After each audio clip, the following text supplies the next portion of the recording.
one of the things that I learned in researching the book, The High Five Habit, which was freaking news to me, Chase. But once you have somebody unpack it, you're like, oh shit. Well, that makes a lot of sense. It is research from a woman who was at UCLA for a long time, one of the leading neuroscientists in the world. She studies the brain and what it takes for the brain to learn, to change, to create. And one of the things that she discovered is the connection between your nervous system and your brain's ability to function as it's designed. And to just really dumb it down, mostly for myself, this is how I've boiled down what she talks about. So your nervous system trumps your brain. And when you are in a state of stress or anxiety or uncertainty, and your nervous system gets locked into a fight or flight response, which is what everybody is in. There's no way. I mean, your wife may not be there because she is a expert in meditation. She's a practitioner. So she has daily practices that help her flip off what's called the sympathetic nervous system, which is your fight or flight, anxiety, on edge. Oh, fuck, how am I paying the bills? What's happening in politics? Gas prices are now crazy. When are we getting off Zoom? Are the kids going back to school? Do I have to wear a mask? Do I need a booster? Like all of that shit that you're processing that makes your nervous system fire up like alarm, alarm, alarm. That's your sympathetic nervous system. If you don't switch that sucker off and flip on the other nervous system, you got two nervous systems, sympathetic, parasympathetic. Parasympathetic is your resting nervous system. It's your grounded, calm. It's the nervous system that's in play when you're in flow, being creative. It's what it feels like when you're grounded in your body and you're okay and you feel okay. And so, what I learned from Dr. Judith Willis is that when your sympathetic fight or flight, oh fuck, nervous system is running the show, your brain doesn't work properly because the alarm system takes over. And I can explain this using a very simple example. If all of a sudden the alarms went off in the studio that you're in and you smelled smoke, would you be able to solve a math problem? No. No. Of course I'm not. out. You're out.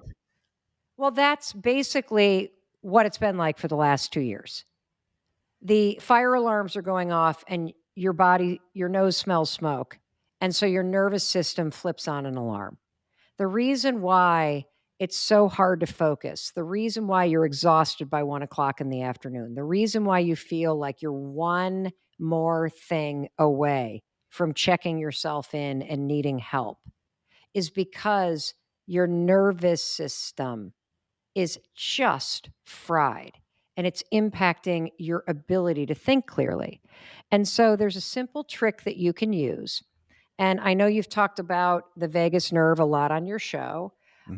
It's a really important thing to understand. It's a treasure inside your body. The vagus nerve is a nerve that runs all the way from, your seat through every major organ, your vocal cords, all the way up to the top of your head. And the vagus nerve is the on-off switch between your, oh shit, nervous system and your, I got this nervous system. And so a simple thing that you can do, and I want everybody to do this at the beginning of their day. And the reason why I want you to do it at the beginning of your day is because I guarantee you, particularly because you're in business for yourself, you're waking up on edge. Your cortisol levels, the stress hormone, are the highest first thing in the morning. And so when you wake up and you're already on edge, feeling like, oh my God, how am I going to get through the day? How am I going to pay my bills? You're rattled, you're thinking, you're worried, your cortisol levels are high. That means your, oh shit, nervous system, your alarm system is already ringing. So we got to flip the switch and turn off the alarm before you start your day so that your brain can focus and work for you. So the way you're going to do this, I call this high-fiving your heart. We're going to press in the center of your body, and that's going to kind of right by your heart. It's going to press on your vagus nerve. That's where the on-off switch is. And I'm going to teach you to manually flip the switch and to turn off the alarm system and to turn on the calm, grounded, creative nervous system that's going to help you get back into a state of flow and help you be more strategic, because right now is the most extraordinary moment in time for you as a business owner, I believe, and for a creator. So as you're pressing right here, you're just going to take a deep breath. Go ahead. And now I want you to say these 3 sentences. I'm okay. I'm okay. I'm safe. I'm safe. I'm loved. I'm loved. That's it. And most mornings, I need to do it about 23 times. No, I'm serious. Like what I know, happens? but I love that about you though. Like you're like 23 times. Like no, like Well, you know when it's I know. when you can stop because you actually have a sensation of the Yeah, rattle downregulation. settling, Yeah. and you come back into your body. And I didn't realize until I learned how to turn off the alarm and turn on that cool, rested state that my default for as long as I can remember, Chase, has been alarm mode. That I have been running so fast, mostly away from things, that I did not comprehend just how dysregulated my nervous system was. And, I think it's really challenging for creatives like you and me and everybody listening. And even if you're a small business owner and you don't consider yourself a creative and an artist, your business is your art. And For sure. as a, small business owner, you're creating something. I didn't like slowing down is terrifying when you're creative because there can be this manic, stressed out energy that's part of the creative process.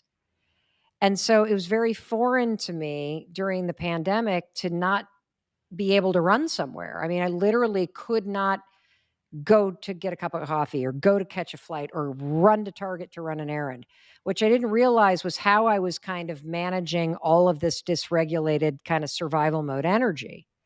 But learning how to stand in that frenzy, put my hands on my heart, and bring myself back into my body so that I could leverage the intense and incredible power of my brain and be strategic instead of reactive and be confident instead of like chaotic.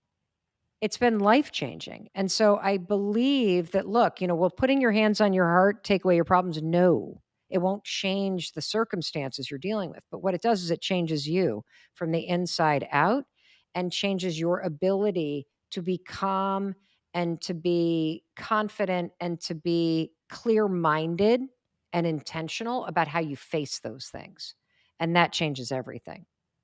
Everything, because shit happens. Shit's going to happen. And it's not that we aim to prevent things from happening, but we take control of our response to those things, right? Whether this is stoicism or neurology or psychology, all of those things align to say that how we respond is the measure of greatness, right? That is how we become our best self. Or And this sanity. is, I mean, I can yeah, give you an example, Chase. We've been wrapping up kind of like this big like book tour to the extent you can do one in these times. And I went over to London and we had an incredible, tour over in London. And I took my daughter with me and it was time to come home. And the regulations for getting any kind of international travel, at least right now, at the time that we are filming this, are mind-blowingly complicated, and they're changing in real time, and some involve printouts and others involve apps. And so I found myself at 4:30 in the morning at the airport 2 days ago with my daughter, and we didn't have the right paperwork. And as soon as we learned we don't have the right paperwork, as soon as you start to entertain, I'm not getting out of this country. As soon as you learn that, oh my God, am I going to have to quarantine here for 14 days? Then can I get back in the country? Oh my, like, and that whole thing happens when you allow the stress of your life or the stress of a moment or the uncertainty of something or the fear that you feel to all of a sudden surge through your body. You will not be able to solve the problems you're facing. And so literally at 4:30 in the morning at Heathrow, I got my hands on my heart as I'm huffing and puffing because I didn't download the app and I can't get back home and I don't want to stay here for another 14 days. And my daughter started, I'm okay. I'm safe. I'm loved. I'm okay. I'm safe. I'm loved. My daughter's like, what are you doing? I'm like, I'm okay. I'm safe. I'm loved. I'm okay. And I bring myself back into my body. And then I start saying, what if it all works out? What if everything's okay? What if I figure this out? And I use the tools to come back into the moment, Chase, so that I can focus on what I need to do. And I'm telling you, if you're a small business owner and you are rattled and you are living with sustained stress, it's hand-to-hand combat with yourself in order to fight against the way that your body, your nervous system, your emotions can hijack you. And you can get control. And the more you use the tools that we're going to talk about, the faster and better you'll become at it. If you're in a situation where you should do something and the excuses roll in, you only have 5 fucking seconds before the excuses win. Yeah. That's it. And it has to do with how your brain is designed. And so I started seeing this 5-second window everywhere. Everywhere. You walk into a networking meeting and the 5-second window is right there because you look around and you see all these people you should talk to and you feel yourself freeze.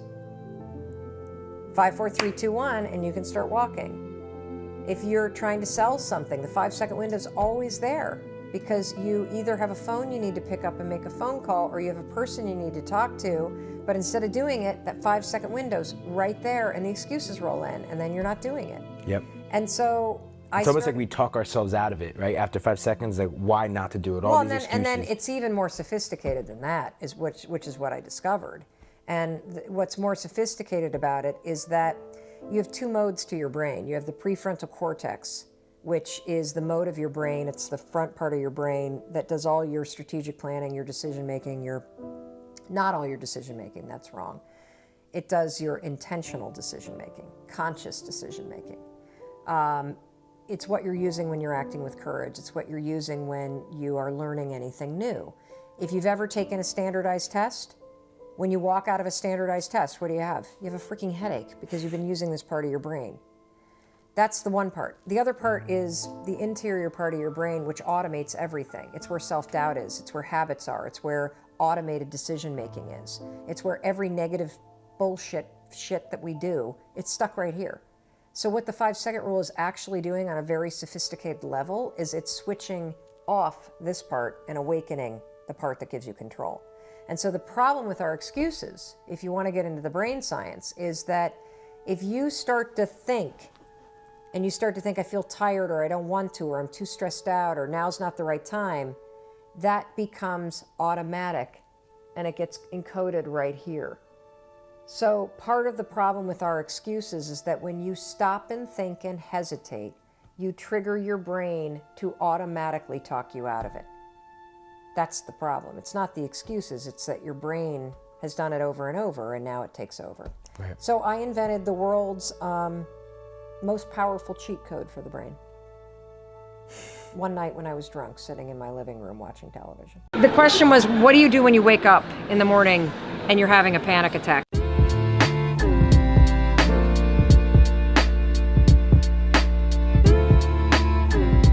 It is something I lived with for years, and it is terrifying. This is new to me. It's terrifying. I'm so sorry this is happening to you. And I want to tell you, you can actually get control of it. You ready? Yeah. So, first things first, let me explain what's happening when your body is in a state of panic, okay? So that you understand what's going on.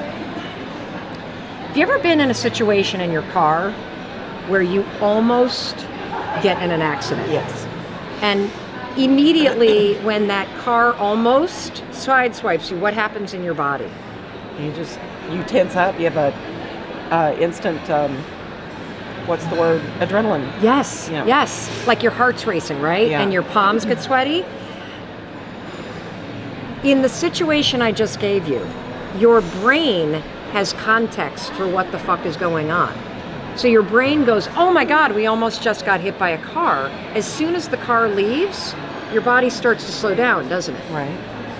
What happens when you're having a panic attack is you wake up in the middle of the morning and your body's in a state of alert, just as if a car almost hit you. Okay. But the problem is your mind has no explanation for why it's happening. Yes. Does that make sense? That's the hard part. Yes. So your mind gets really scared because your body is now doing something Right. that normally only happens when there's danger. But the That makes sense. but there's no danger. But you don't know the difference. So you Yeah. now wake up, and I would get in this cycle where I would literally have panic attack after panic attack, and then I'd be afraid of having a panic attack. Yeah. And then I'd have a panic attack. So you're going to do this. When you wake up and you feel that, do not lie in bed. Stand up immediately. Start your day. Then as... Even if it's 2 o'clock in the morning. If it's 2 o'clock in the morning, yes, because lying in bed with all of that and deep breathing, it's probably not going to help. Okay. If you actually get up and physically move, your body now thinks, oh, she's getting away from the danger. Okay. What I want you to do is come up with an anchor thought.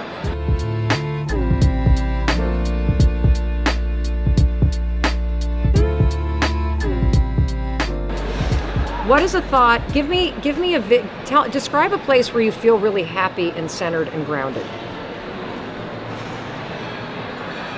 Watching my grandkids. Great. You're going to go 5, 4, 3, 2, 1, and you're going to have a particular vision of you and your grandchildren. Okay. Super specific. And then just say, I'm so excited to see them tomorrow. I'm so excited see them to see every day. All right, I'm so I get to excited to see them babysit in the them. morning. I'm so excited. And what's going to happen is by saying you're excited, and by counting backwards, 5, 4, 3, 2, 1, you interrupt the patterns. Right. You awaken this.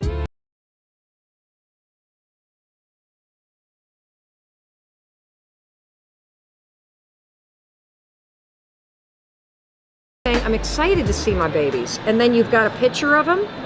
Your mind's going to start to go, oh, her heart's racing because she's excited to see her babies. Okay. Just keep saying that. You've got to give your mind an explanation Right. to get it to calm your body down. Okay. In the car crash, your mind knows what's happening. You're going to give it a reason. Do you understand? I do. The other thing I want you to know, in the back of this book, last page right here, this is for everybody. The book comes with 31 days of video torture. Sign up for it, because I go into panic and anxiety very deeply. All that's happened is, for some reason, you've started to worry. And that worry has become a habit, and now your body is worrying, and that's now leading to panic. We can reverse it, okay? So we've been getting a ton of questions about being paralyzed with the fear of what other people think. And this is so commonplace. I think every human being on the planet is paralyzed in some aspect or some area of their life because they're concerned about what their parents or what their friends or what their friends on Facebook or what their colleagues or what their upline or their downline or whatever, what their neighbors are going to think. If you are struggling with this and you have not found it helpful to attack your thinking patterns, then here's a trick that I want you to try to break the pattern of being paralyzed by what other people think. I want you to pick one thing that you've been wanting to do, that you've been thinking about, but you have stopped yourself from doing because you're concerned about what other people think. Let me give you some examples. Maybe you've wanted to go on a wellness retreat, but you think your spouse will roll their eyes at you, so you haven't done it.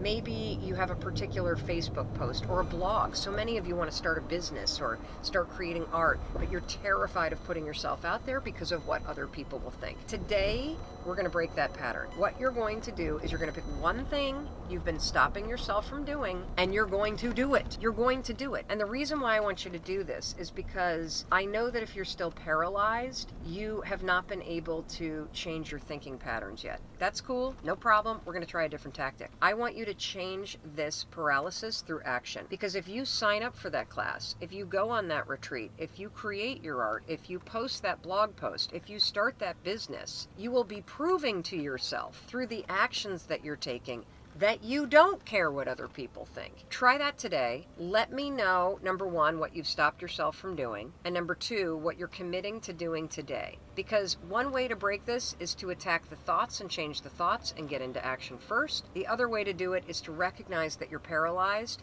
pick one thing that you're going to do, and actually get it done.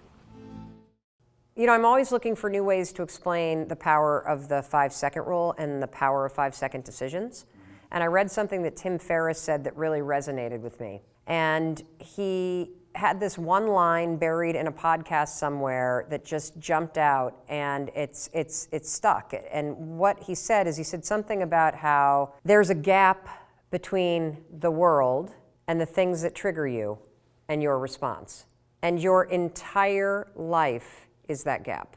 When you start to, this is not what he said, he kind of identified this gap, and I, of course, intrinsically was like, well, absolutely, that's the 5-second window between instinct or stimulus and your reaction. And when you start to understand that your whole life plays out in this 5-second gap, and that there's a gap that's 5 seconds long between fear and courage, and there's a gap that's 5 seconds long between self-doubt and confidence, that is your life. And what's super cool about understanding that your whole life is inside this gap is it's so small, everybody, that you have the ability to control it. Life's always gonna throw triggers at you, and there will always be all kinds of cool things that inspire you, your wisdom, and you get to choose what happens in that gap. Do you succumb to an excuse, or do you push yourself forward?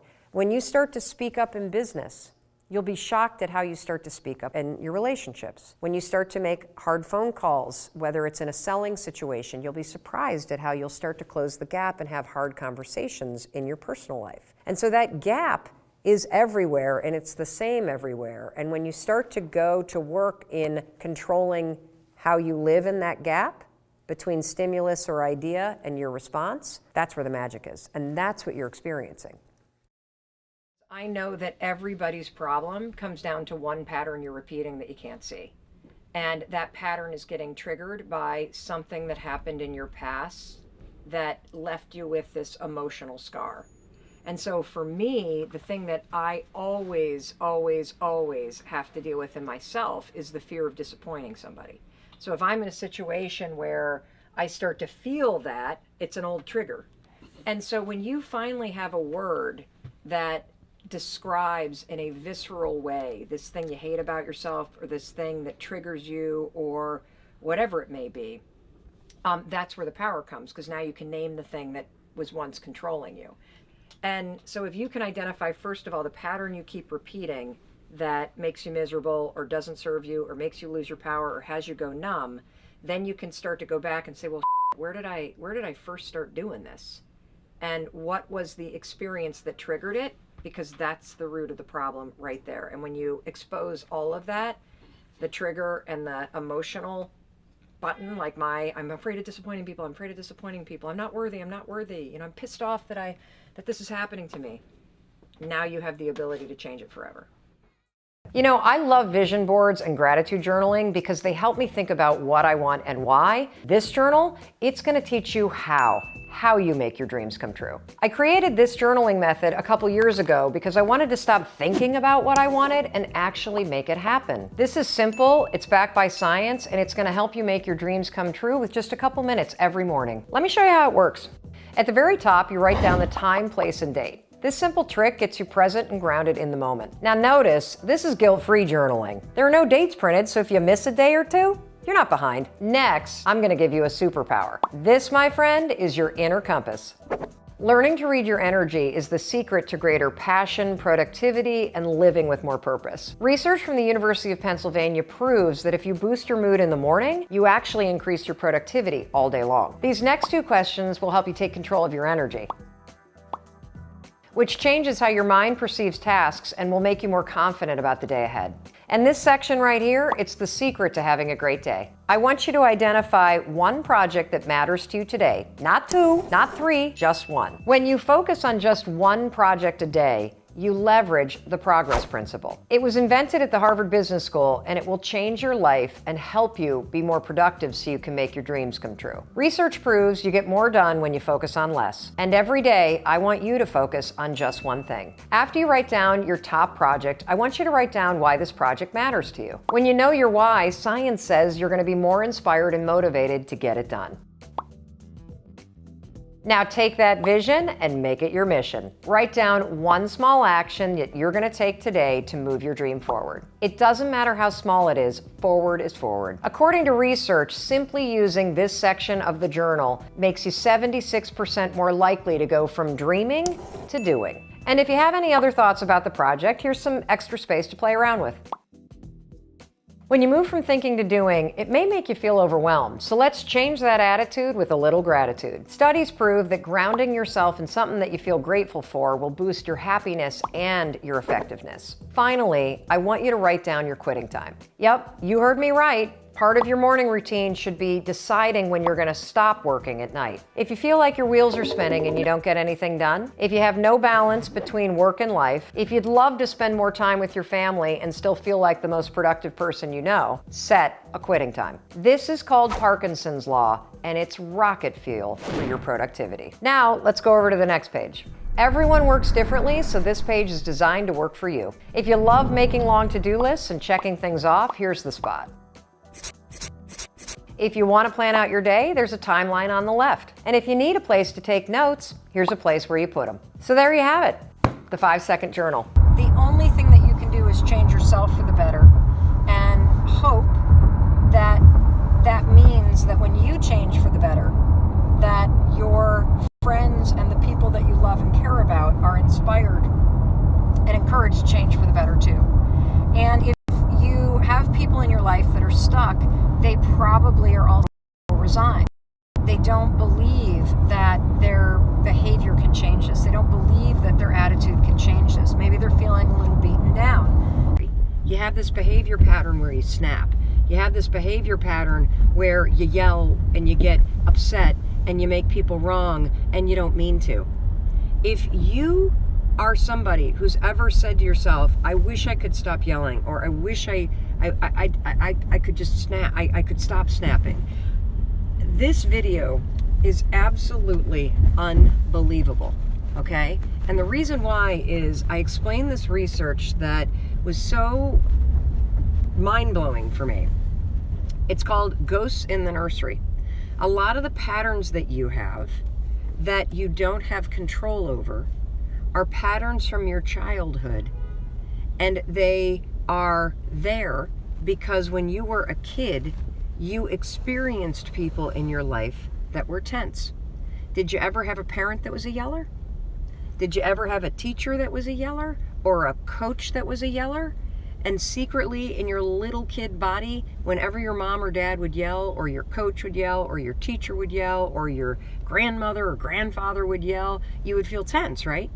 You would feel nervous. You would feel on edge. Of course, that's how we all feel, right? Well, here's the reason why you might have an issue, like I used to have an issue, where I would yell at my kids and then I'd feel terrible about it. I'd snap at my husband and then I'd feel terrible about it. Psychologists, and then I would say to myself, I'm not doing that again, I'm not doing that again, but I wouldn't have the ability to end it. Psychologists call this ghosts in the nursery. It means that any situation where you start to feel tense or you start to feel stressed out, guess what happens? Your body remembers what it was like when you were little to feel tense and stressed out. And what were the adults doing around you when you felt that way? They were snapping. They were yelling. And now here you are repeating the pattern. And you don't know why. And you feel guilty. And I'm explaining this to you because it wasn't until I thought, holy cow, like I know I don't want to snap at my husband. I know I don't want to take my anger from work out on my family. Why can't I stop this? That's the reason why.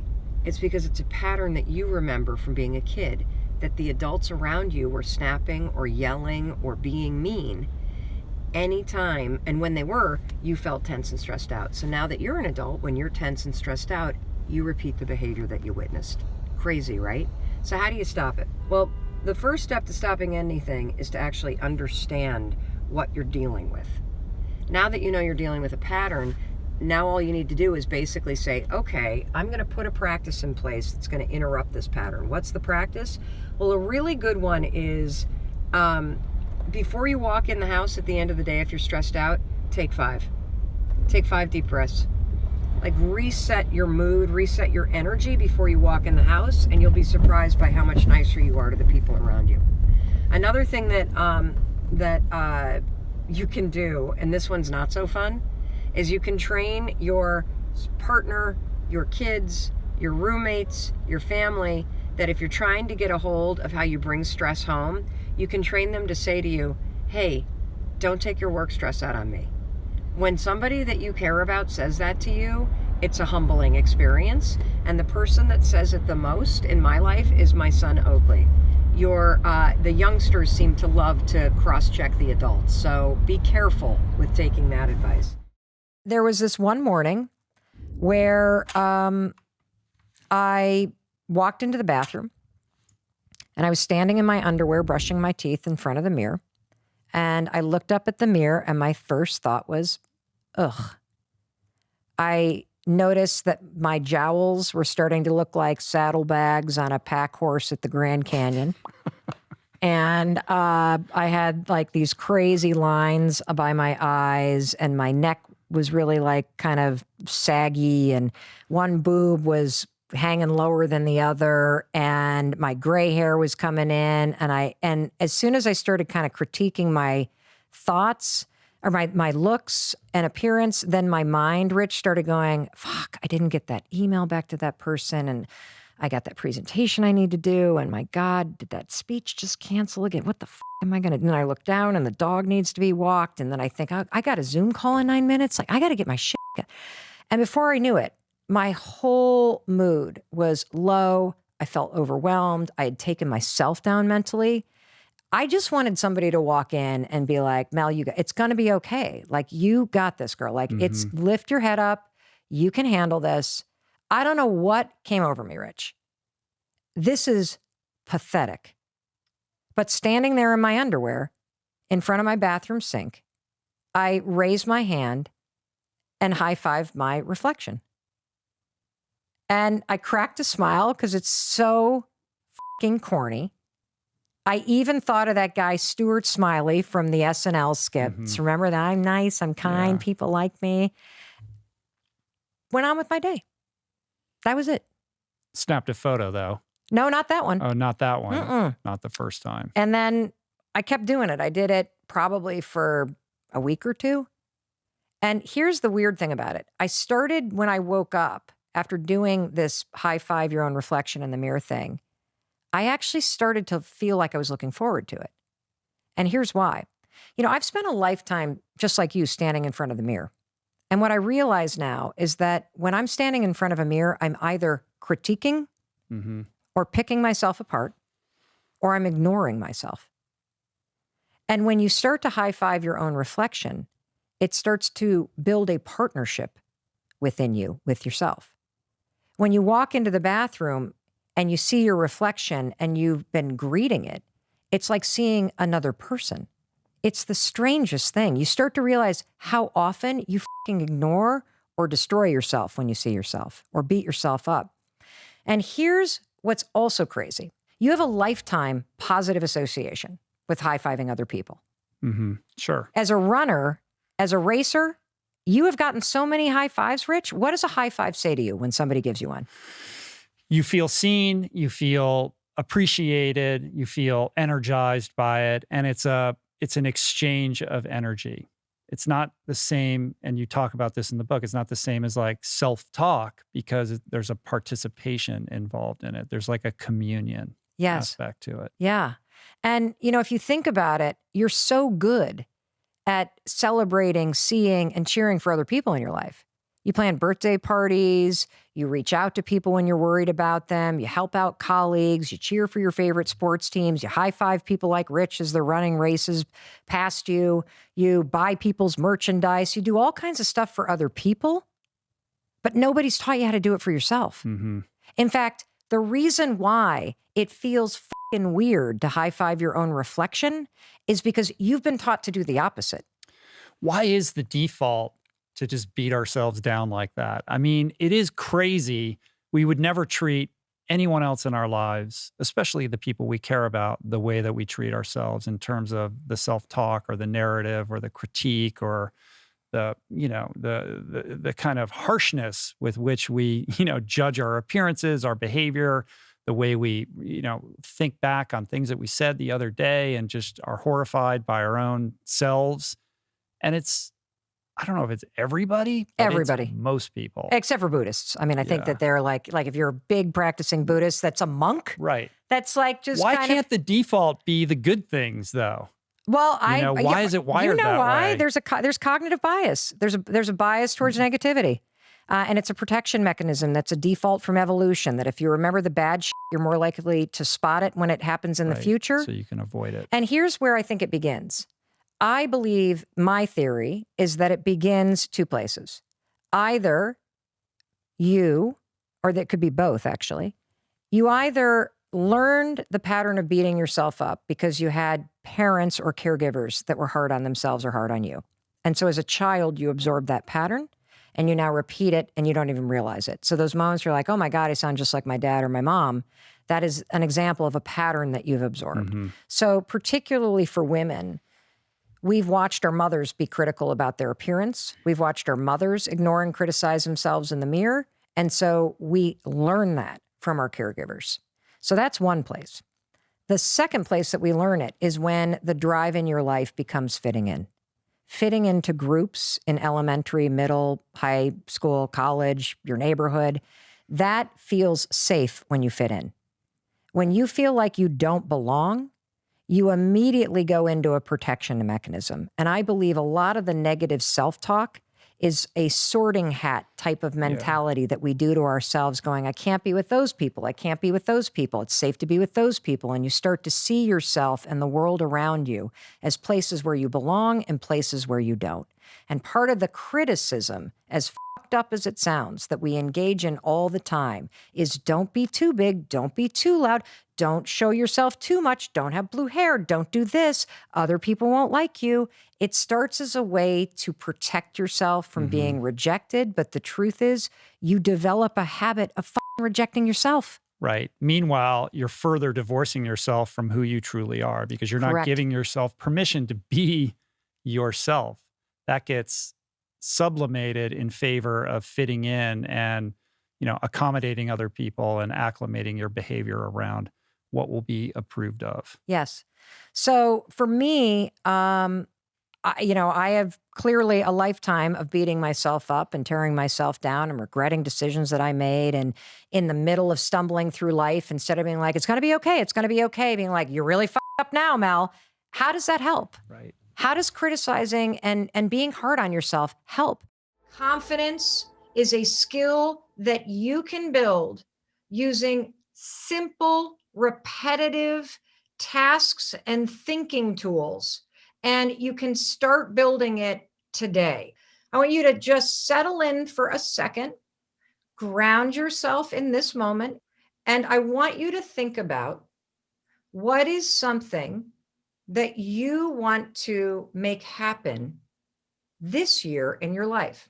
What is the one thing that if Mel Robbins could wave her sparkly lip gloss and I could give you the next level of confidence, okay? What is that thing that you really want to create in your life? For real. And write it down. I see write a book. I see retire. I see have 10 to 15 coaching clients, be a speaker, sell my art. All of it is achievable. How do I know that? Because somebody else in the world is doing it. If someone else in the world is doing what you dream of doing, you have evidence that it is possible for you. And here's what I know about your dreams. Your dreams are deeply personal. And when you have dreams that are deeply personal, that are meant for you, that pull you like an arrow is pulled towards a target, you only have two choices. You either got to figure out how to level up your confidence and start working toward it, or those dreams will haunt you. Because I personally believe, I'm writing a book about this right now, that when you're born, your dreams are woven into your DNA. They're preset. There is a life that is meant for you. And your dreams are trying to pull you toward this. And what's super, super cool about getting in touch with your dreams when it relates to confidence is that, your dreams are just things that you can achieve if you work toward them.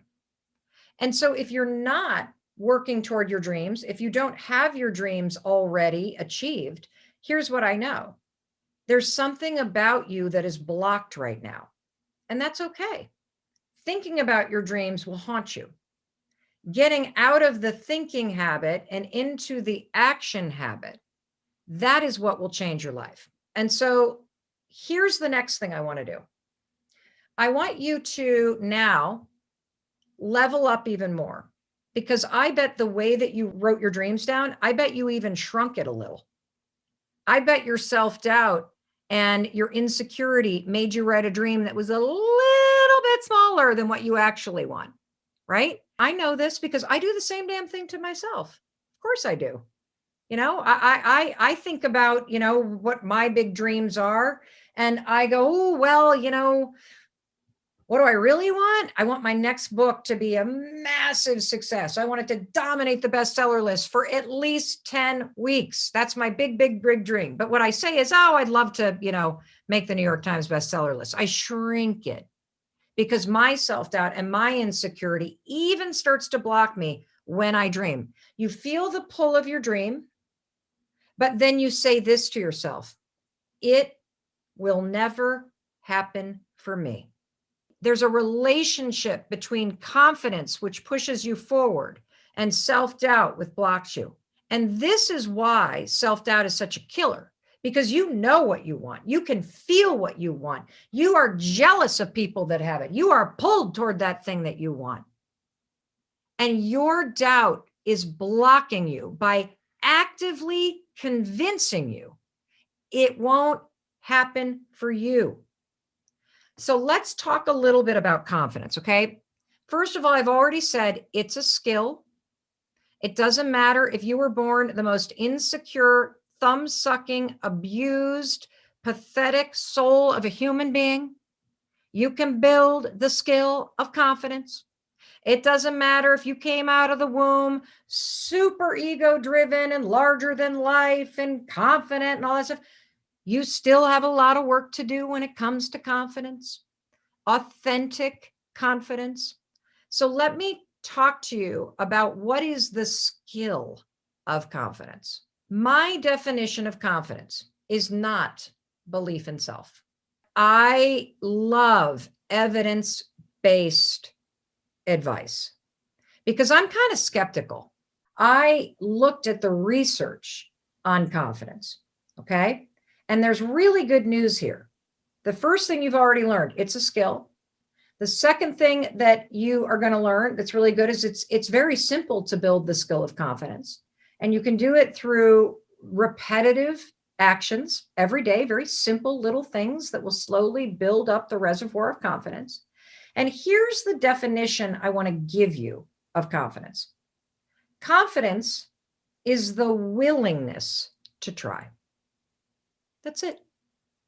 And the reason why I like this definition is because this definition is based in the research around confidence. So if you want to learn more about this, Google confidence competency loop. This is my fancy little graphic, okay? This is what we call a confidence competency loop.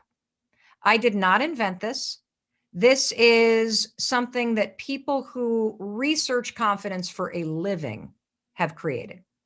And I've highlighted this because this is where confidence begins. It begins with the willingness to try, because I'm going to show you what ends up happening if you're the kind of person who trains yourself. Notice the words I'm using, trains. We're not going to sit around and wait for motivation. We're not going to wait for courage. We're going to manufacture those things.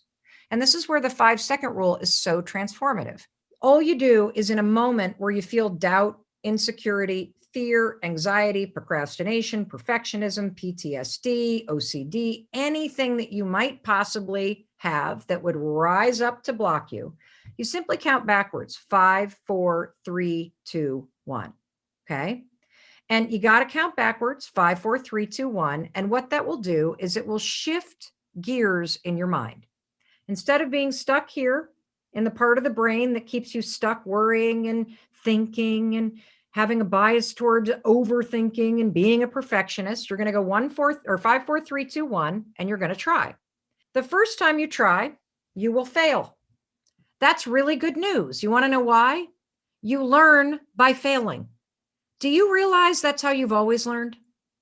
That when you were a kid, you don't remember this, but when you were learning to walk, you fell an average of 17 times an hour.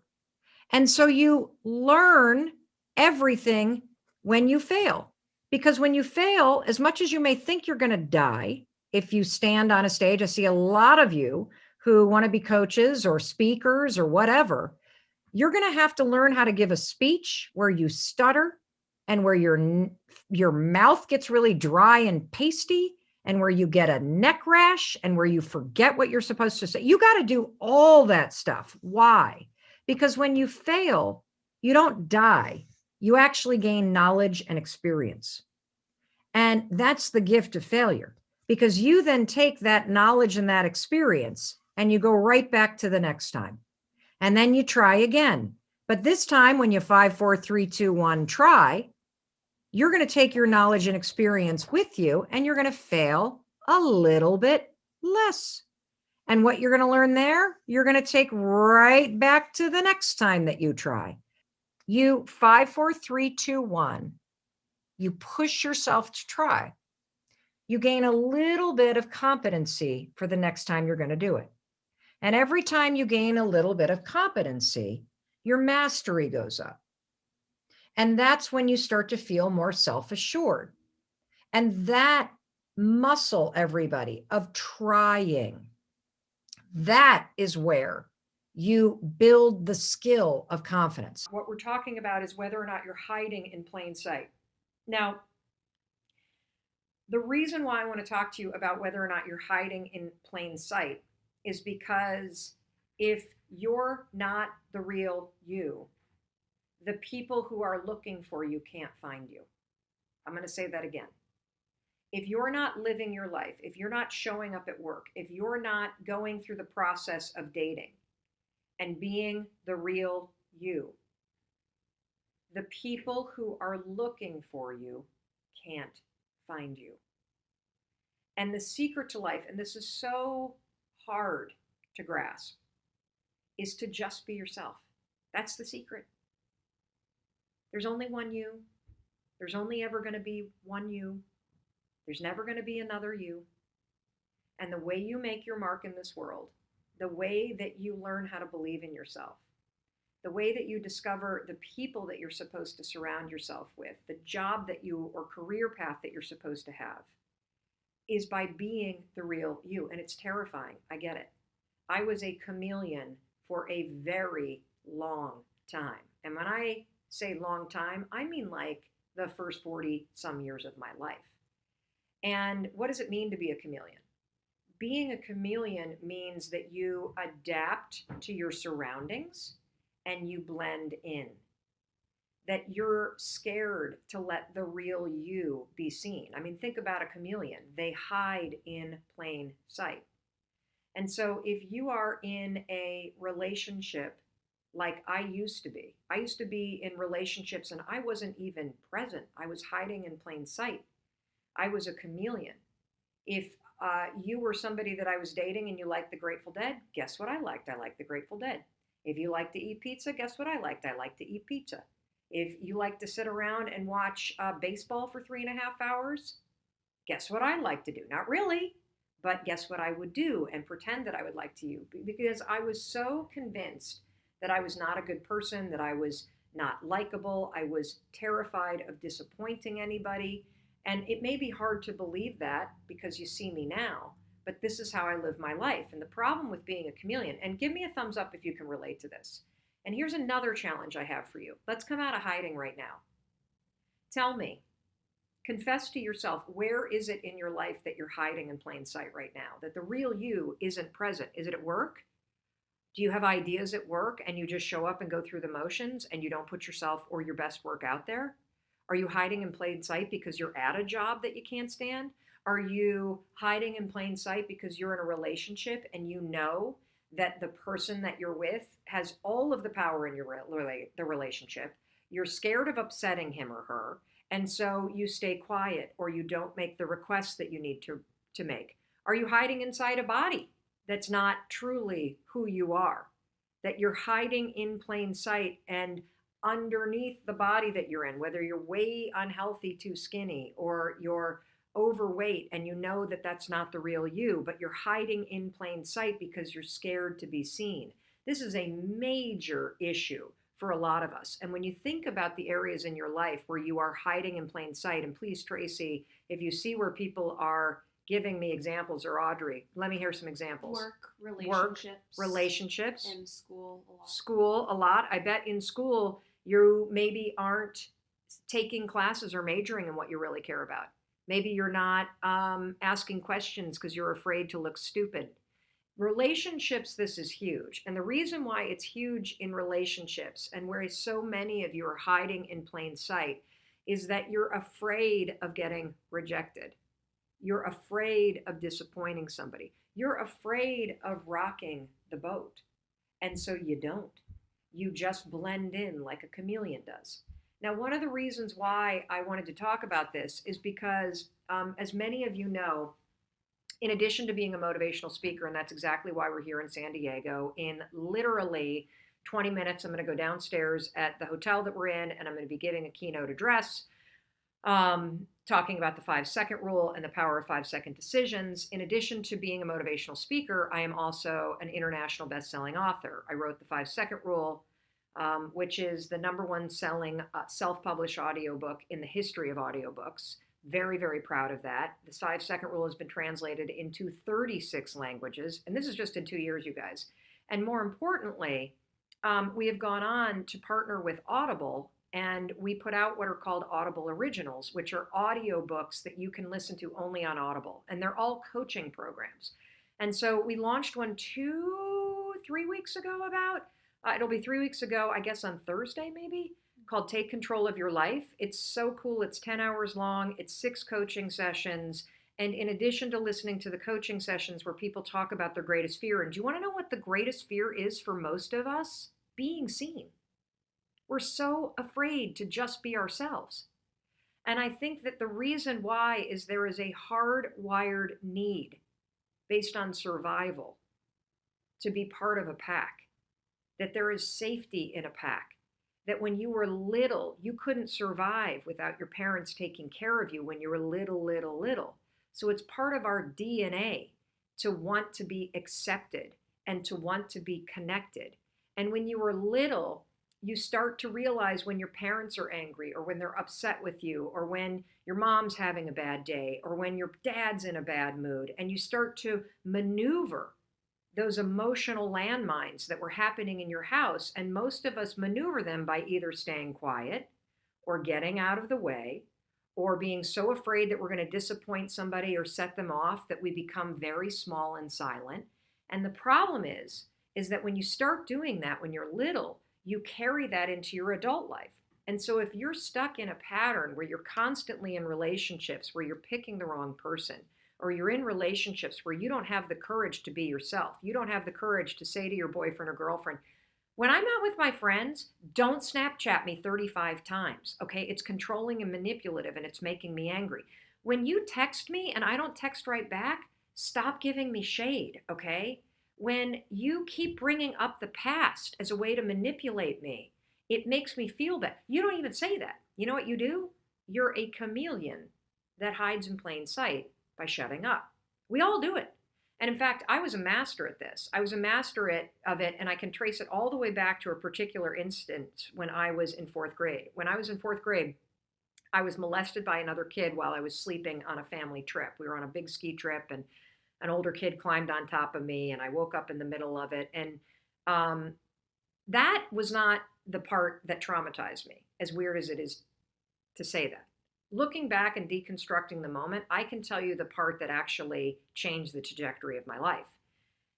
In the morning when I woke up, all the kids were getting ready to go skiing, and so I like hid under the covers because I didn't want to see this kid. And when I thought they were all gone, I got up and I went downstairs, and my mom was cooking breakfast in the kitchen, and I thought all the kids had left, and my mom turned and said, "Oh, hi, how'd you sleep?"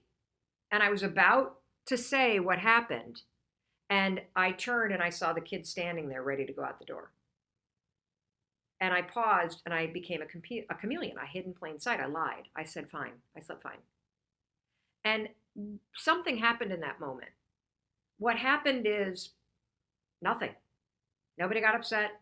I didn't get in trouble. I didn't disrupt anything. I didn't create any waves. And in that moment, I learned that being a chameleon is how you deal with situations that scare you.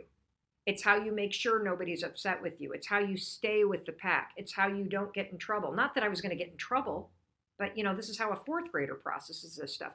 And literally, my version of being a chameleon was to lie. It was to walk into any situation and assess what was going to make me liked or make me accepted or make me popular or not upset somebody. And I just say that. If you were a vegan, what did I have for lunch? I had a veggie burger. If you like the Grateful Dead, what did I like to listen to? I like the Grateful Dead. Hell, I even sewed one in the middle of I got a Grateful Dead patch in college because a lot of the kids I started hanging out with liked the Dead. You know what I did? I literally sewed a patch on the back of my jacket, a Deadhead patch. How stupid is that? But I was a chameleon. I was hiding in plain sight. In fact, this carried on all the way through until I met Chris, who I've been with now, 94, 25 years Chris and I have been together. God bless him. Oh my God. The first few moments that I met him, I lied to him. I'm not proud of that, but I was such a chameleon that the behavior, the pattern, it was so hardwired in my mind that I was trapped in it. I didn't even see it. So Chris is a huge outdoorsman. He started talking about skiing and about hiking and about his experience with Knowles, which is the National Outdoor Leadership School. And I was immediately smitten. So what did I tell him? That I grew up fishing. That's true. But I grew up trolling, which basically means you stand in a boat and you drive the boat slow and you throw tackle overboard attached to a string and you hope you snag a fish. That's what trolling is. It's not truly fishing. It's more like trying to snag something. But fly fishing, now that's really cool.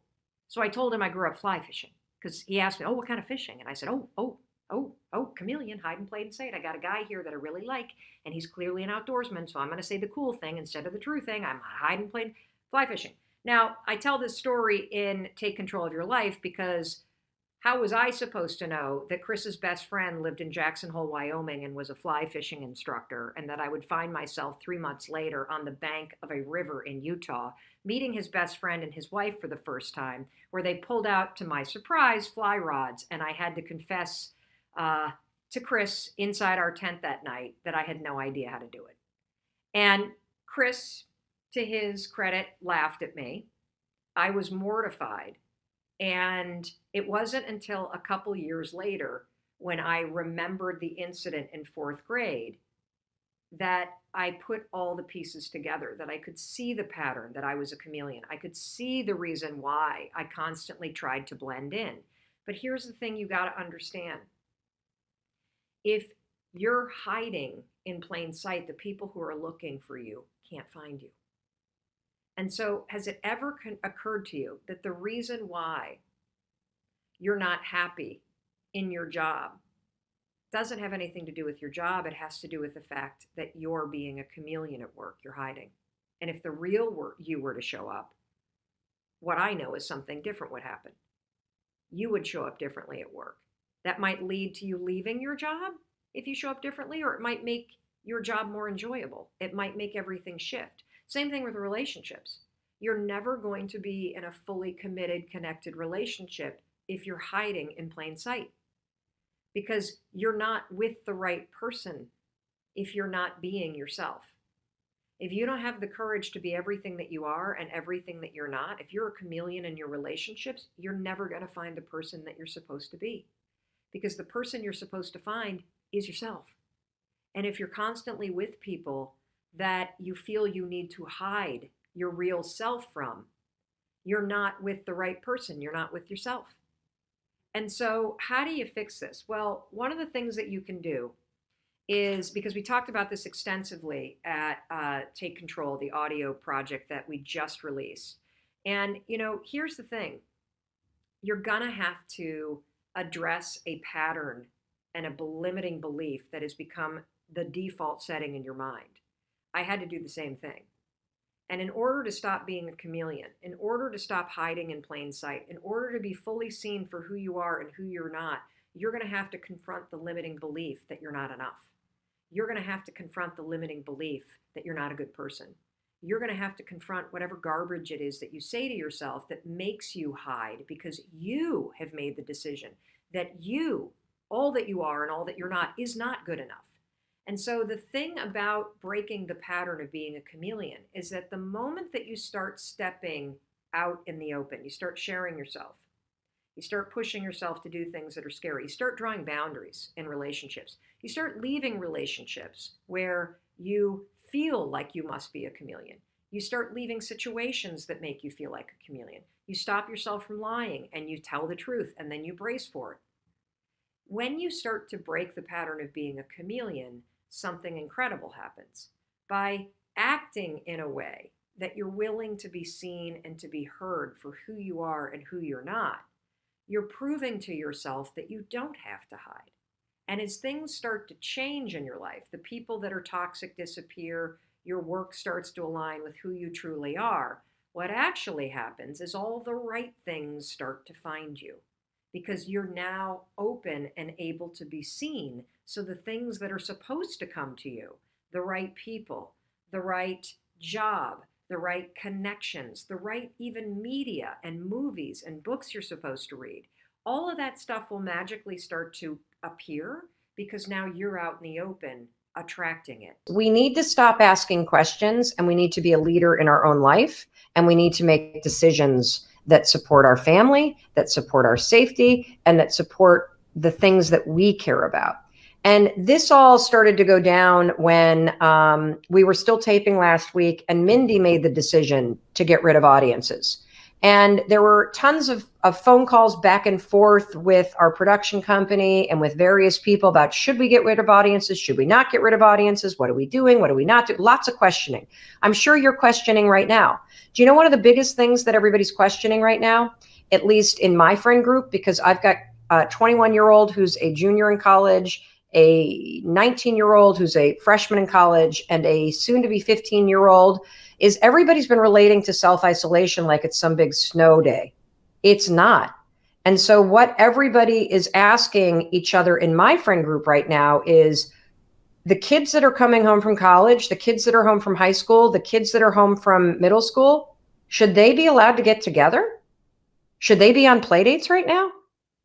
And here's the thing. First of all, I think absolutely not, because self-isolation means you're protecting yourself and your family from all the people out there who you don't know who they've come in contact with. If these kids have come home on airplanes, if they've been on school buses, most of these kids don't have any symptoms. Self-isolation means you isolate yourself with your family.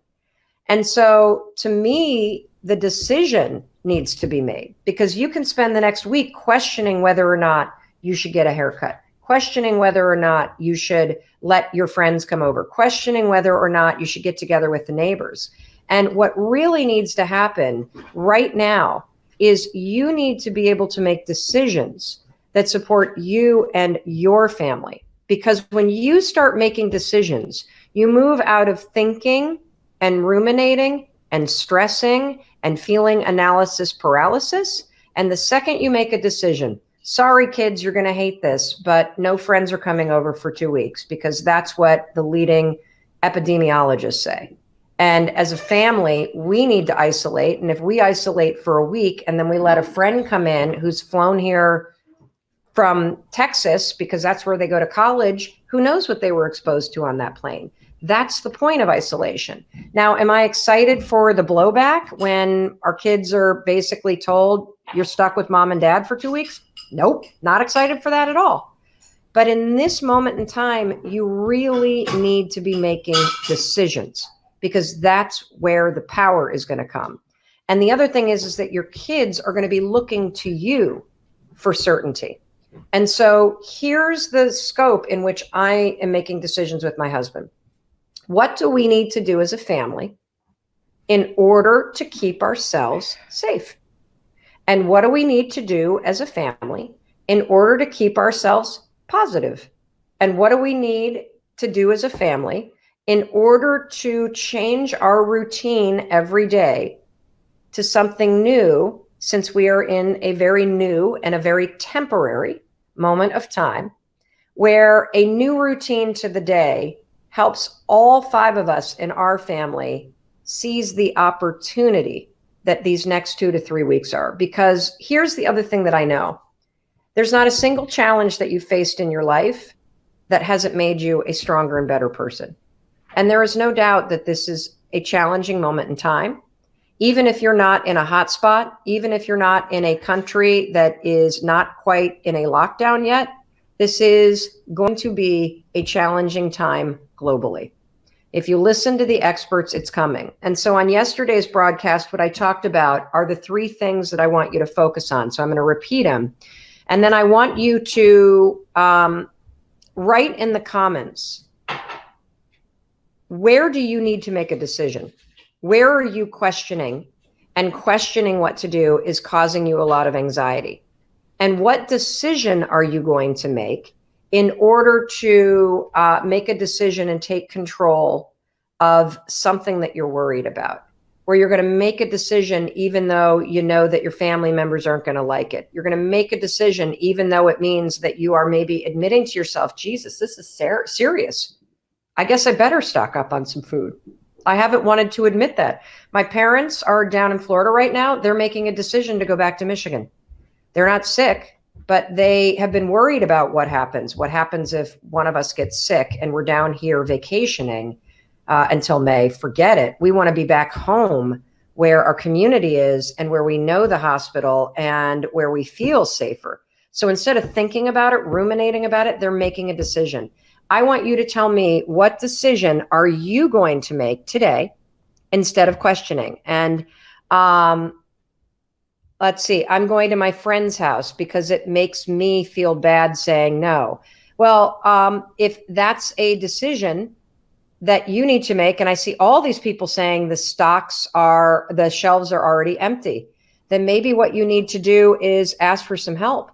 One of the interesting things, and we're going to send out a newsletter early this week with some links to free tools that you can use, is writing notes to your neighbors and building an email and a cell phone list. These are things that you can do.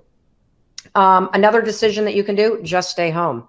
Another decision that you can do is, you could talk to your boss about what your comfort level is. If you don't have the kind of job where you can work remotely and you need to go to work, maybe now is the time to start reaching out for help in terms of childcare. But what I don't want you to do is I don't want you to sit and question. I don't want you to sit and ruminate. I don't want you to stay stuck thinking, because that's going to make the fear worse. So today's piece of advice is stop asking questions and start making decisions. Okay? And I want you to tell me, what are you going to do? I see that somebody canceled their trip to Hawaii. I see that somebody has asked a neighbor for support to go and do the shopping for them. I see that somebody is finding it boring at home. You're right. It is boring at home if that's the attitude you bring to it. I think being at home for 2 to 3 weeks and slowing down is a huge opportunity. And that's why it's so important for you to work on your mindset. I see that somebody's canceled their wedding. I see that somebody has decided to get to Australia instead of staying in Thailand. Somebody is arranging to work from home. Somebody is using the time to take webinars, to listen to audiobooks. I see somebody is sending supplies to their parents. I think that this is an opportunity. I see somebody else has canceled their wedding. I see somebody slowing down. I see somebody that has decided to put things on pause and to start to work on projects around the house. Yes, you can get through this. And you're going to get through this if we stay connected. Okay? And you're going to get through this if you ask for help if you need it.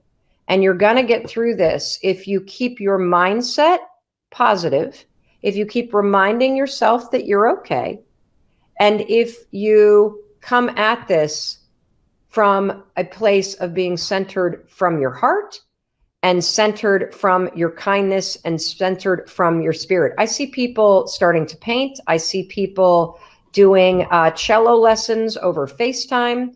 I see people working out in a home gym. I see people working on house projects. I see people doing self-care, catching up on reading. This is going to pass. And the faster that you make decisions that are keeping you and your family safe, the faster that it will pass for you. My mind can be my worst enemy. I was laying in bed last night and I had fallen asleep and I kept waking up. And you know what I was thinking about? I was waking up because I could hear people in the hallway kind of coming in from a late night of partying. And you know what the first thing that my mind defaulted to? There being a fire in the hotel. And I started having these visions of my daughter and I going down the stairwell and getting trapped. And then I had visions of us being on the balcony on this room and fire kind of engulfing. And what are we doing? Are we tying a rope? I mean, it's just insanity, absolute insanity. And I used the techniques that I teach you. I went 5, 4, 3, 2, 1. I am not thinking about this. And the thought disappeared because I constantly reset my mindset. And, you know, one of the reasons why I'm telling you this is if you are tired of feeling negative, if you feel often that your own thoughts are the things that trip you up in life, that you wish that your mind were more positive, I'm telling you that I'm the same way. Just because I teach this stuff, just because I study this, just because I do what I do for a living, doesn't make me immune to what it means to be human. And what it means to be human is that your brain and your body want you to survive. Your brain and your body remember situations that scare the daylights out of you. Your brain and your body try to talk you out of anything that makes you feel risky. And your brain, given that it has been trained by situations in the past, and given that you allow it to worry all the time, you have a habit of doing it, if you're not careful and you're not deliberate, your brain will default to scary crap like mine was last night. That doesn't mean you're broken. It means that your brain is thinking something that's broken, and it's time for you to reset your mindset and pull it back. I know that in this next chapter that I consciously create, I want to have more fun. I really want to love the process. Yeah. I don't want to make it so hard on myself and be gripping everything so tight. And it's really easy for me to see it in other people because I know what it feels like in here. I'm working hard to break the patterns that still hold me back. And the big one that holds me back is bulldozing. It's literally when I start to feel any level of tension. This is particularly true in my marriage. I'm married to a saint. Thank God Chris Robbins meditates every morning. It's the only reason why we've lasted 26 years. It's how he puts up with me. When I feel my emotion rise, I immediately raise my voice.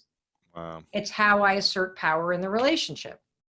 And I am so committed, Lewis, to breaking that pattern. Wow. And being a more fun person to be around and a kinder person to be around. I think I am engaged in emotional eating right now. It is 2:22 in the afternoon. The wheels are off today. I know why. The reason why is because I did not stick to my normal routine. And I've noticed since I did not stick to my routine, my day has sort of slid off the rails in terms of the decisions that I'm making. It's really random. Like I had my son's chicken nuggets for lunch, and there's half an apple that I ate. I have not finished the amount of water I normally drink. It is 2:23, and I made myself an ice cream sundae because, why the hell not? And so as I'm sitting here enjoying my ice cream sundae, I just thought to myself, God, am I emotionally eating right now? Oh my God, this is so good.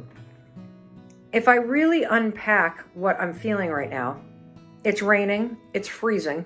I am mentally in a creative block, and I'm going to get this tool that we use on the Mel Robbins show out. I call it the word wheel. So I'm going to show you the word wheel right now. Here's how you use a word wheel. The average person can only name 3 emotions: happy, sad, and angry. But our emotions are actually much deeper and more complex.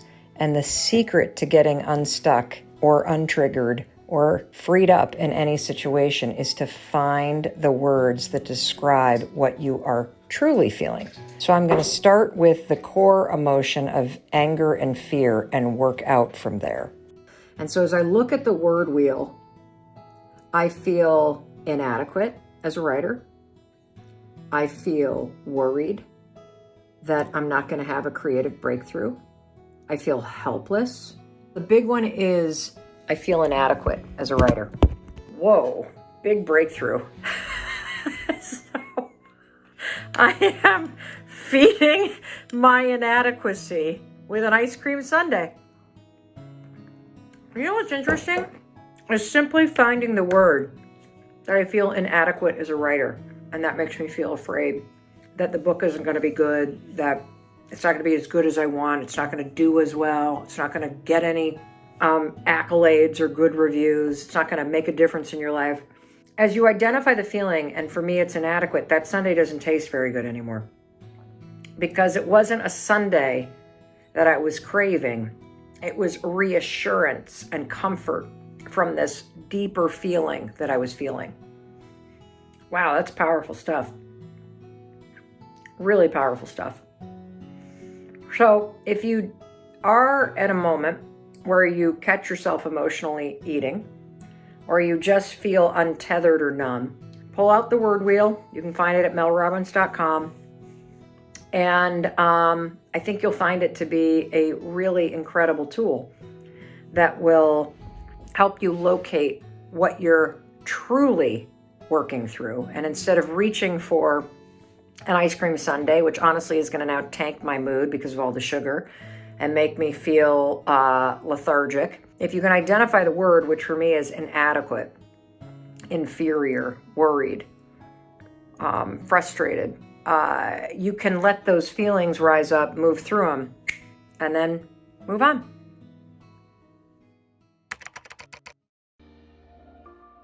Two hours later, and let me tell you the impact of having fed my feelings. First of all, I am totally bloated. So I realize that that's not big, but for me, my stomach is just like, oh, because all that sugar and dairy that I just pounded down is now sitting here like a rock. And this is the problem with emotional eating, is you get caught in this cycle where you feed these feelings and then your body starts to tank and your mood tanks and your stomach gets bloated. And so then you start to make yourself wrong and feel ashamed and feel like a bad person because you did it. So how do you stop emotional eating?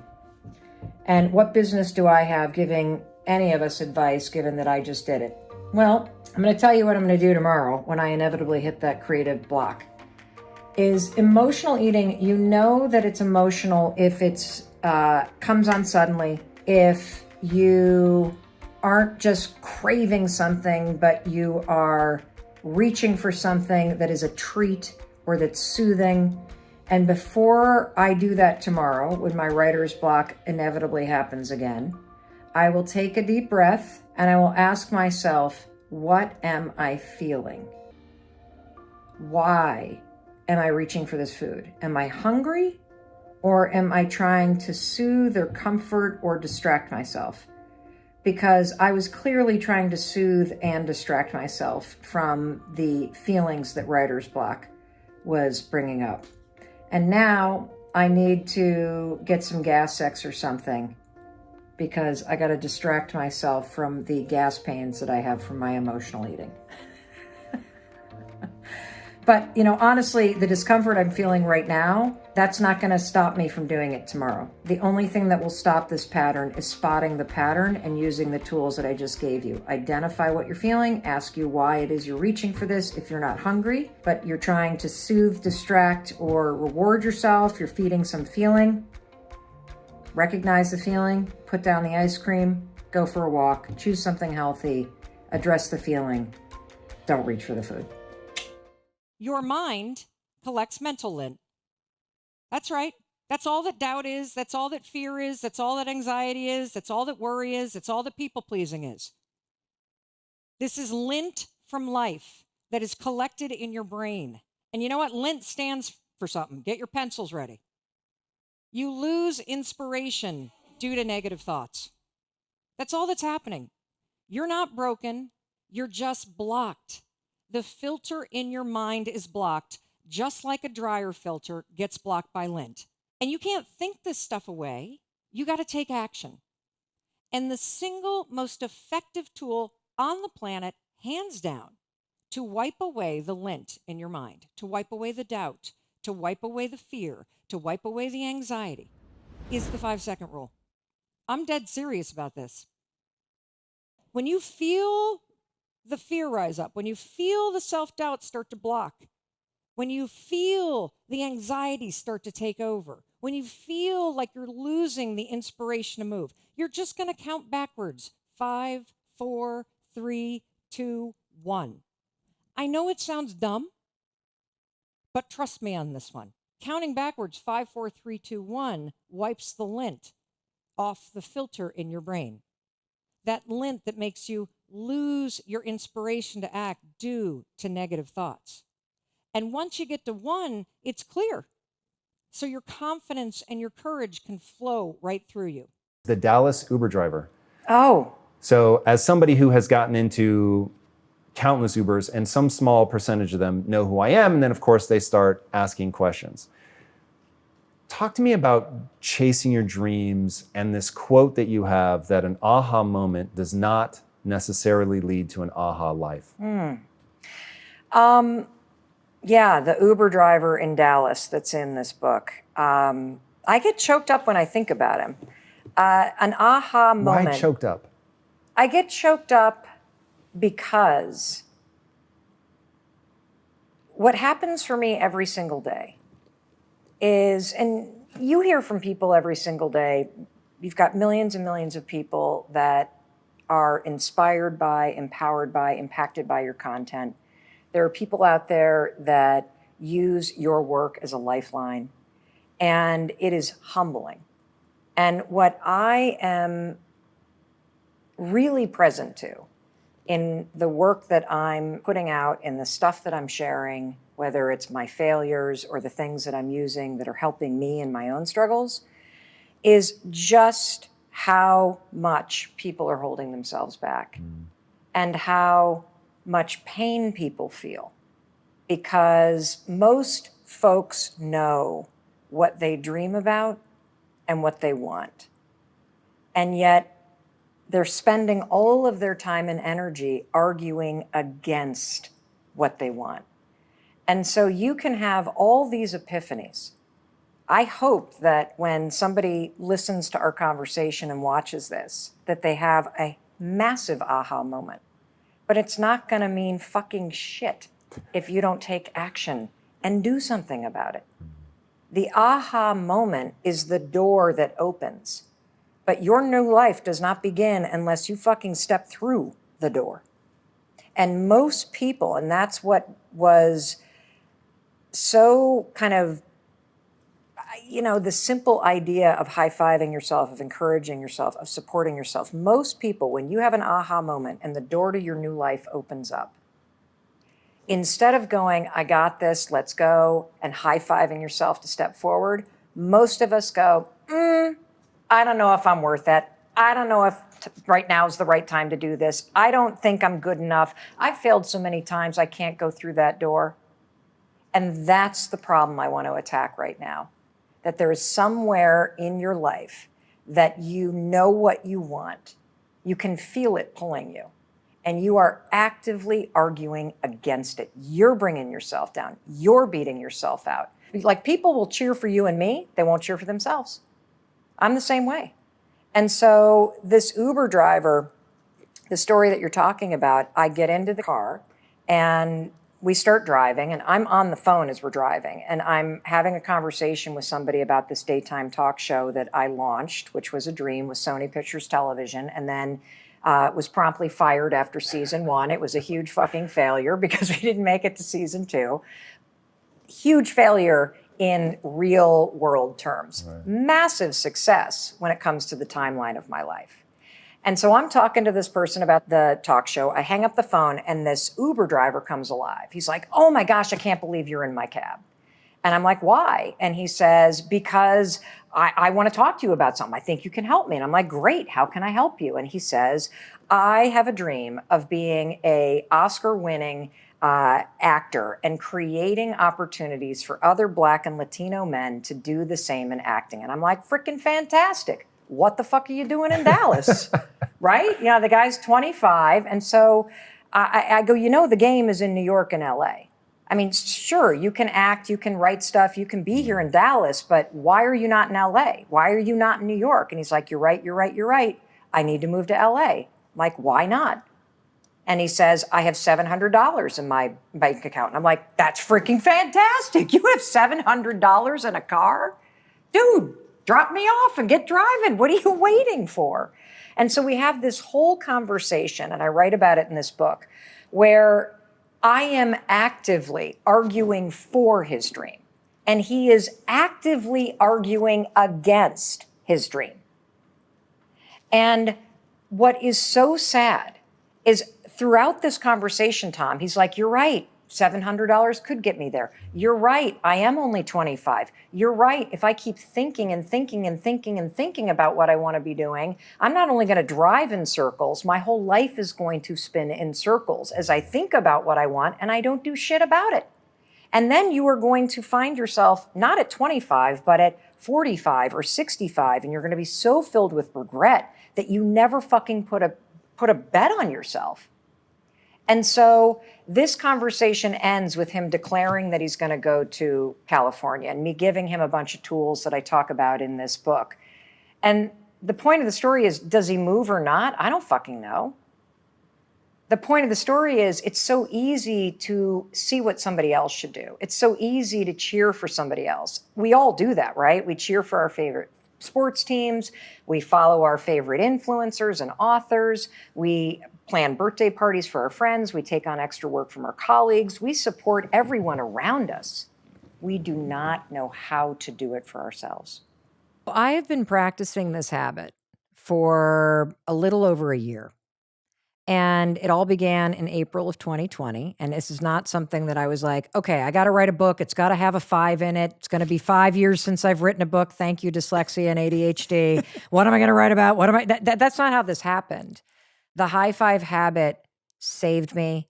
It was a ladder that helped me climb out of a hole I had fallen into emotionally, physically, spiritually. And a year later, after practicing what is going to sound like a weird, stupid thing, which you will resist. And Jay, you and I are going to unpack this because it's sad why everybody resists it. It has to do with the dust that's accumulated.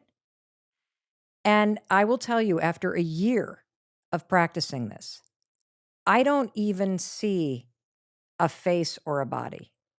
I see a soul. I don't even have to high five myself. I still do because it feels good, and we're going to explain the science that is bananas about why this actually works for everybody who tries it. Because this is not something that's new, you are tapping into programming that's already in your mind and body and now directing it back at yourself. It's incredible. I don't ever criticize myself. I don't ever see what's wrong. I see a human being who's trying, who deserves love and respect, and I know that it's my job to give it to her.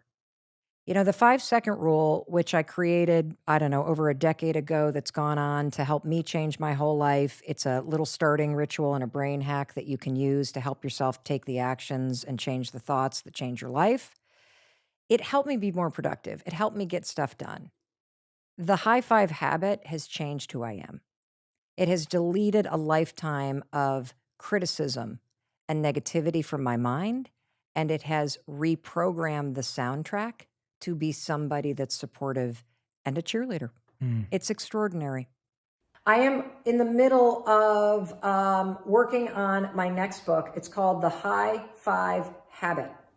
I believe with all of my heart and being that every man, woman, child, person, grandparent, everybody should infuse their days with habits of celebration and self-confidence. And the fastest and easiest and most science-backed way to quickly start to change how you see yourself is by adopting a simple habit of high-fiving your reflection in the mirror every single morning. Now, I know exactly what you're thinking. Are you serious, Mel Robbins? That is the stupidest thing I've ever heard in my entire life. I know it sounds dumb. But the reason why your first instinct when you think about waking up, whether you're in your robe or your underwear, or your PJs or your birthday suit, and walking into that bathroom and having a moment with yourself and raising your hand and high-fiving yourself is because your self-confidence is in the gutter. You believe some garbage about yourself. You think you're a bad person, or you're unworthy, or you're ugly, or nobody likes you. Or how about this one? This was the story of my life. I have f***ed up my life so badly, I might as well just flush it down the toilet. You have some narrative in your mind that is so negative that when you look in the mirror, you see somebody worth trashing. You see what's wrong. You pick apart your appearance. And I want to reverse that, because here's the deal about self-confidence. Self-confidence begins with you. You realize the word self is in there, right? I can't give you confidence. I can give you a little boost. I can give you tools. I can encourage you. But confidence is forged in fire. It's something that's within you. And here's the thing I want you to realize about confidence. You are a confident person. That's why you miss feeling that way. You can only miss what you know. You've just been blocked from the feeling of it. And wherever you are right now in your life, I'm telling you, confidence is in there. You just got to figure out how to tap into it. And you've been building confidence all along, by the way.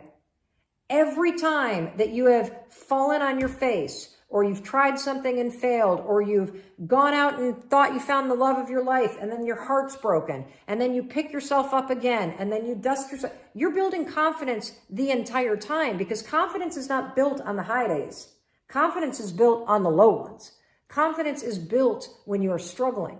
Because when you see yourself go for something and fall, when you see yourself try and get knocked down, when you see yourself stand back up after getting abused or traumatized or discriminated against and moving ahead, you are building this reserve within yourself where you know you can rely on yourself. You know you can face hard things and you can keep moving forward. You know you have your own back. So it's in there. Your life has been helping you build it. Now you got to just dig in and tap into it and use it to shut that critic up in your head. So the way you're going to do that is every morning, I'm not kidding, you're going to raise your hand in the mirror and high five yourself. Look at how many people are doing this. You're not the only one. For 5 mornings in a row, I want you to high five yourself. And when you do this, I want you to use the hashtag high five challenge. You know what's happening when you raise your hand up in the mirror? You are taking the lifetime positive association that you have with cheering for other people believing in other people, celebrating other people, saying, let's go to other people. And you are marrying that positive association with your reflection. Why don't you like the size you are? Because it's unhealthy. Is it? Yeah. Okay. Because I don't believe in losing weight to be skinny. I believe in getting healthy because of how it makes you feel. Yeah. So if you love the size that you are and it's healthy, you should stay the size that you are. Oh. But if you look in the mirror and seeing your body the size that it is gives you evidence to say, I'm a piece of shit or I'm unworthy. What do you say to yourself when you see yourself in the mirror? All of those things. Tell me, what is it? Let's get it out of your head and let's bring it to the light, because you know, you feel comfortable saying this to yourself when you're alone, don't you? It's me. I want you to say it out loud, because it's not okay to say this stuff to yourself. What do you say to yourself that we're not going to say anymore? I'm disgusting. I'm disgusting. What else? I hate the way I look. I hate the way that I look. I hate the way I feel. I hate the way that I feel. Okay. What do you want? What do you deserve? To feel good when I walk down the street. Yes. Yes, you do. See, I think at the heart of this is a belief that you don't deserve to feel that way. So who taught you to feel that you don't deserve it? When did you start saying that to yourself, that you don't deserve it, Holly? Maybe when I was like 6 or 7. That's usually when it happens. So what I want you to do is I want you to leave here, and what you're going to go to war against is not your weight. You're going to go to war against the pattern in your head, okay? Because the longer you invalidate yourself, the less motivated you're going to be to change. Yeah. Because you're beating yourself down. So we got to start with not fixing you. You're not broken. You're perfect how you are, Holly. You are. I know you don't feel that way, but I feel that way. Yeah. It's the pattern up here that's broken. Yeah. So we just want you to have a zero tolerance policy for this, like, I'm not worth it, I don't deserve it, I'm a piece of shit, I'm this, I'm all that. No, 5, 4, 3, 2, 1, it's like an axe. You got that? And then you're gonna come up, what can we say instead? I can do this. I do that, I can do this, but more important, I think it needs to be more heart-centered. I deserve to feel good. Yeah. I deserve to have what I want. Watch me go get it. Having a breakdown is one of the biggest things on the planet, because what you get is you get a break from your own bullshit, and you can look objectively at where you are, and for the first time look ahead and say, well, what do I want to go create? And 9 times out of 10, if you're discouraged right now, if you've got financial devastation, if you're facing something that is making this moment in time as hard for you as life was for Lewis and I in 2008 during the last recession, I beg you, ask yourself honestly if what you had is actually what you wanted. The thing that you just lost, that job that you bitched about all the time, that relationship that was bad to you, yes, or the friends you can't hang out with because it's convenient and you're in quarantine. Like, actually ask yourself if this is what you wanted, or were you just used to it? Being used to something, Lewis, I think is the biggest reason why people don't change. I asked my mother, I love my mother, I love my parents, they've been married 51 years. Which is a feat, because my mom was a teen mom, but I asked her once if she'd go to a personal development seminar with me. What'd you say? Are you kidding me? Why would I want to change at my age? Oh, wow. I might discover I hate my life. Wow. I was like, okay, I'm just going to leave that right there. Right. And it's all that thinking, that overthinking, that thinking too big. Thinking big is about dreams. Thinking big is about goals. Thinking big is about your heart and your soul and figuring out what you want. Then once you do that and you think big and you see where you're headed, boom, you got to come back and you got to go brick by brick to make that vision stick. You got to go brick by brick to make the action stick. You got to go brick by brick to lay that pathway forward and to keep going. And let me tell you something, I don't care how busy you are, I don't care how tired you are, I don't care how much there is to do to make this big dream forward. You have time to lay one brick. a day. You really do. You really do. And this is the secret, everybody. This is the secret to everything. It's to understanding that there is no timeline to getting your dreams done. All there is to do is to allow your heart and soul to dream big, to see the path forward, and then to pull yourself into the moment every day and have the discipline to be deliberate, to lay one brick on that path. That's it. And to keep reminding yourself that everything that you're learning on the way as you lie bricks down and you move forward a little at a time is helping you build the path. And there will be times that you start to lay bricks in this direction and you realize, whoa, wait a minute, I'm going over here and my dream is over there. I guess I better lay bricks over here and head back in the direction. Then you're going to go this way. That's great, because everything that you learned over here is going to be exactly what you needed in order to be doing what your big dream is. One of the most important things when you're in a situation where the truth, the facts are that there is more on your plate than one human being can effectively handle on his or her own, there's a really important moment where you have to surrender to the chaos that your life is for the next couple weeks. Things are going to change when summer hits, but part of what I find personally is that when I resist, and I do resist, I resist what's actually happening when that's not the way that I want things to go.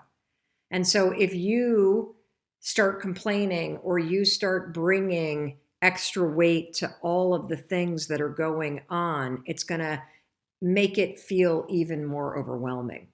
And if you can bring a sense of realism to it. So I call this, and I think Sean Anker's the one that came up with this term, realistic optimism. Realistic optimism is a really powerful mindset because you're not just putting a sunny spin on a crappy situation. You're being realistic about where you are in your life right now.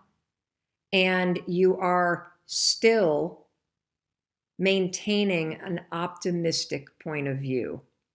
And what that means is that you, when you're an optimist, you believe that your actions and your thoughts matter. You believe that you can handle what's on your plate. You believe that based on your thoughts and your actions, you can positively affect the outcome of whatever it is that you're dealing with, whether it's being wildly overwhelmed because you're a single parent, or terrified because you just got a scary health diagnosis, or you're spinning because somebody just told you they don't want to be in a relationship with you anymore. Whatever it is that you're facing that's making you feel overwhelmed, first start with how important it is to be a realistic optimist. So there's a surrendering to what's so, but you're going to stay very optimistic and positive and know that everything that you think and do is in your control.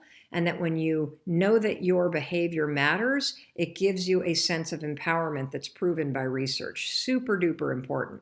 It's also why you can have a very hard life right now and a very overwhelming life right now and still be happy. Because you know, based on being a realistic optimist, that this period will pass, and you know that there are things that you can think about and do that are within your control.